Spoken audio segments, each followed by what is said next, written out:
I worked all weekend, and that's not true. I worked most of the weekend, and I've got the kiddo for the next 13 hours, so I'm not really going to be able to make the video that I want to make about this subject. Also had a death in the family.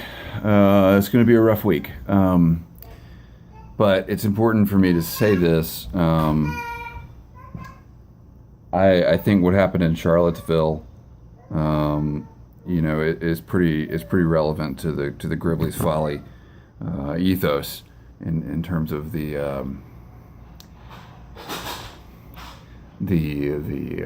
don't want to say advocacy, but the idea that we should back away from conflict as a matter of principle.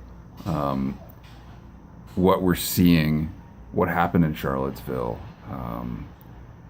is at face value a very simple thing to understand. There was a bunch of white nationalists, white supremacists, whatever you want to call them, and then there was a bunch of counter protesters, and they got in a big fight.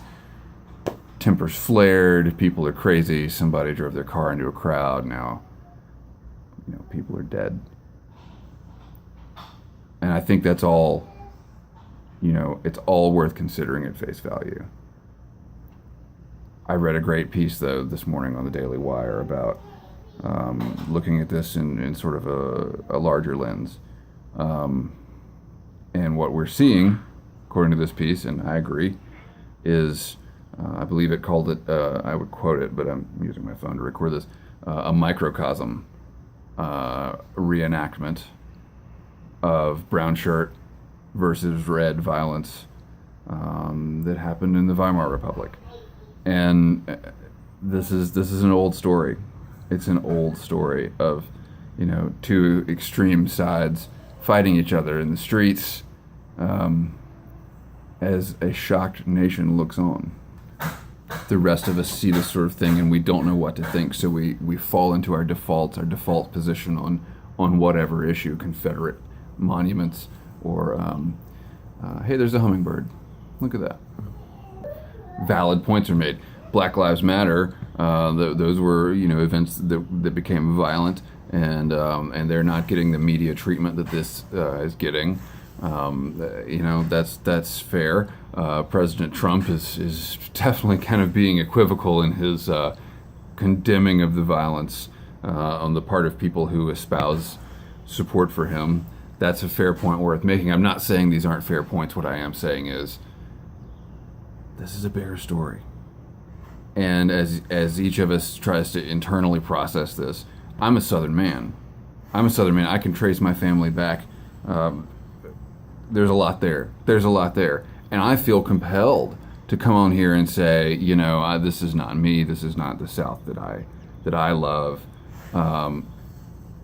That's buying into the prima facie issues here. That's buying into, this is all about some Confederate monument. This is not about a Confederate monument. This is a story as old as time. They'll tell you, if you're not involved, if you're not engaged, that you are an accomplice. I say, if you are engaged, you're an accomplice. If you're siding with either of the groups that clashed in Charlottesville, you're participating in this. No matter how legitimate your points may be on either side, you're participating in this.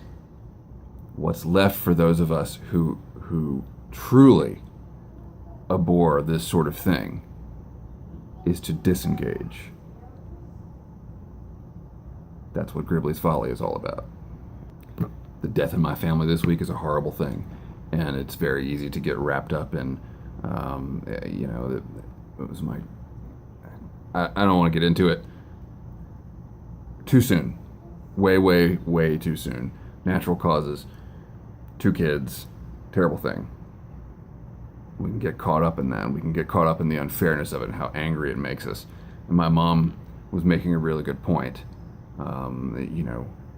We're angry that this person has been taken from us. But when they were alive, did we give thanks every day?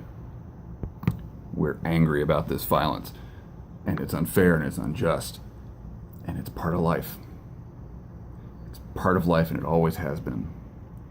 And my mom's point about what this person's family needs to do, immediate family, and all of us as a family, is you gotta find something that's going to explain to you, that's going to make you feel at peace with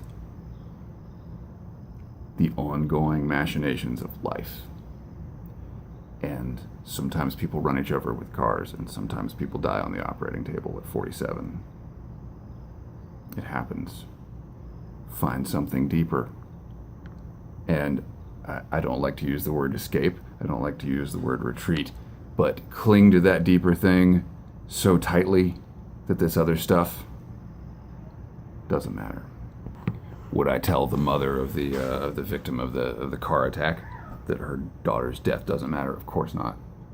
What I'm telling you, what I'm having to tell myself over and over again, is that my feelings on the issue, I could make a video about whether or not Robert E. Lee actually deserves to be commemorated. He was a brilliant tactician, or was he? He was an American hero, or was he? He was a Confederate hero, or was he? Lincoln wanted to appoint him as general of his own army until he became a treasonous traitor or a heroic rebel. We could get into all that. But my feelings about that stuff don't matter. That doesn't matter. And all due respect, your feelings don't matter either. What matters is how we treat others in spite of those feelings. Not even because of those feelings, but in spite of those feelings.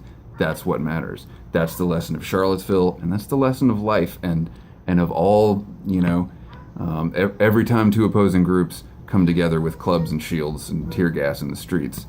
That's the lesson. Now I gotta, roll the train around the floor and make choo-choo noises. I hope this isn't too preachy. I don't know. I don't know what else I'm supposed to say. Keep the ends out for the ties that bind.